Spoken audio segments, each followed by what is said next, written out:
Breaking. Ilhan Omar and Rashida Talib both fundraising for group tied to Islamic terror. The first two Muslim congresswomen will both be fundraising for a Hamas-linked organization. Ilhan Omar and Rashida Talib have been embroiled in controversy since they hit D.C. However, according to Real Clear Politics, that may be a good thing for Democrats, or at least for Nancy Pelosi, who is now off the hook. The Republican Party has a new trio of Democratic villains, Rashida Talib, Ilhan Omar and Alexandria Ocasio-Cortez. The House GOP midterm strategy largely centered on trying to tie every Democrat to now Speaker Nancy Pelosi, and it failed spectacularly. So now GOP leaders and the National Republican Congressional Committee are turning to the superstars of the House Democrats' freshman class as their newest targets. The freshman duo will be speaking at a CARE conference. CARE has direct ties to the terror group Hamas. The Council on American Islamic Relations, CARE, announced Monday that Democratic Michigan Representative Rashida Talib will be speaking at CARE Michigan's annual banquet only days after the Hamas-linked organization revealed that fellow Democratic Representative Ilhan Omar of Minnesota will be speaking at CARE LA's annual banquet. CARE is a notable pro-Palestinian organization with ties to Islamic terror groups. The U.S. Department of Justice listed CARE as an unindicted co-conspirator in funding millions of dollars to the terrorist organization Hamas.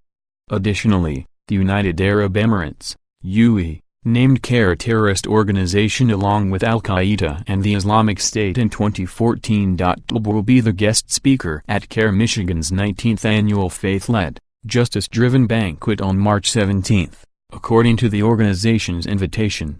Single tickets start at $50 per person and a table can cost upwards of $500. Tickets for Omar's March 23 event start at a similar price point.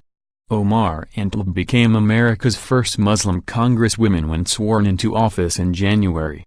Their time in office has been embroiled in allegations of anti-Semitism. Talib invited a pro-Hezbollah, anti-Israel activist to her swearing-in ceremony and the following private dinner in January. Days later, an op-ed column she wrote in 2006 for Final Call, a Nation of Islam publication founded by Louis Farrakhan, surfaced. She also has come under scrutiny for having ties to other anti-Israel individuals and for questioning the loyalty of Republican lawmakers who support the Jewish nation-state.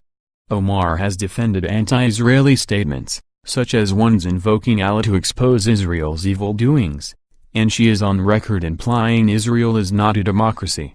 She gave an interview to a host that referred to Israel as the Jewish ISIS and mocked how Americans speak about Al-Qaeda and Hezbollah.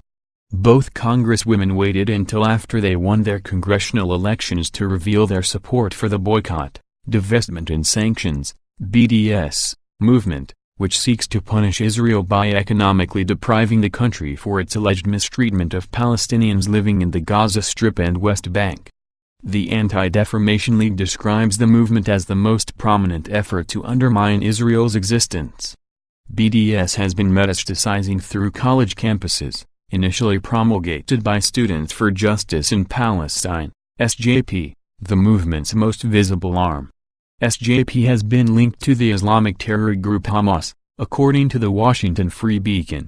Moreover, the U.S. Campaign for Palestinian Rights, the American umbrella group of the BDS movement, has reportedly given money to terrorist organizations like Hamas, Islamic Jihad and the Popular Front for the Liberation of Palestine.